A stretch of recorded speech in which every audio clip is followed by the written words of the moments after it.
Yeah, greetings to everyone who's following. So let's just go straight to the point. So today we'll be looking at Daniel 7, 13, and 14. So I have a lot of people who often get to me and point to that verse in the book of Daniel, telling me, oh, see, uh, even Prophet Daniel prophesied the coming of Jesus in his book. Take a look at Daniel 7:13 and see for yourself. So, as it turns out, it's just, again, just one of the issues I have with Africans in general. I'm an African too, and Christians in particular, because you don't read. When you come to the Tanakh with preconceived ideas, you're looking for something, you'll always find something because you already have something in your head you're looking for. But if you're looking for knowledge, which is what you should look for, you'll get knowledge and you'll be freed from bondage. So, what is the book of Daniel 7:14 saying? You have to begin from the first chapter, first verse, right down to the last. So you have to begin from 7 verse 1 and then 7 verse 28. So Daniel is in a vision, and in the vision, he sees one of the stunning ones. Stunning ones is always referred to as angels in the Tanakh, which shows him a number of things. He sees four beasts coming up from the sea. One of the beasts is like a leopard, the other is like a bear, the third is like an eagle, and after reverse the others, not a problem. And there is a fourth beast. And the fourth beast is the most violent, the most terrifying, and the most terrifying, wicked of all the four. They are given authority to um, persecute, cause a lot of harm, trouble, turmoil to God's holy people. And the first beast is the most violent, as I just mentioned. It describes having um, 10 horns, giving authority, power to just trample upon everything that's on planet Earth, which are now, the good thing about this particular vision is that the interpretation is in the chapter. Because if there was no interpretation in the chapter, then it would have given room for all those other interpretations that people are attributing to the chapter. Because before we get to interpretation, one of the things Daniel says is that he sees one like the Son of Man that finally defeats the fourth beast. So, Daniel moves to one of the standing ones, the angels, and asks him to interpret the dream for him.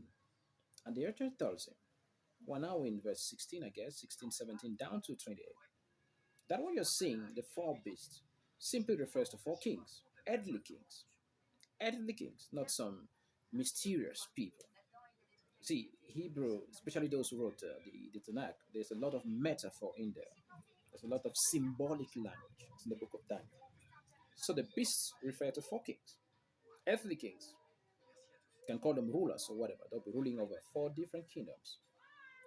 And this the Son of Man that will end up destroying the beast is God's holy people.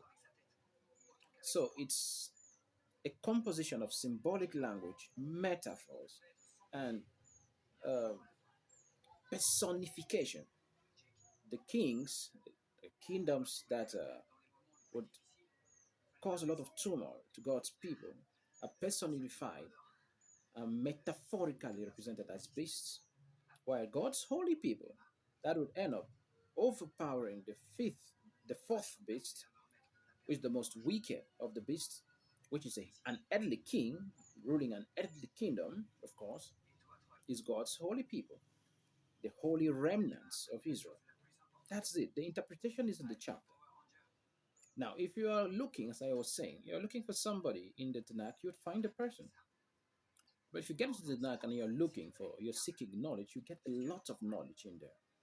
Now, the author of the book of Revelations and several other books in the New Testament, they just come in here and they just pick that verse, rip it completely out of context, get to the New Testament, especially the author of the book of Revelations, whoever he was, and just create another gospel.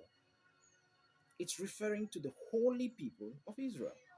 They're the ones depicted there, symbolized, codified, personified as the holy, as the Son of Man. Each day is in the chapter.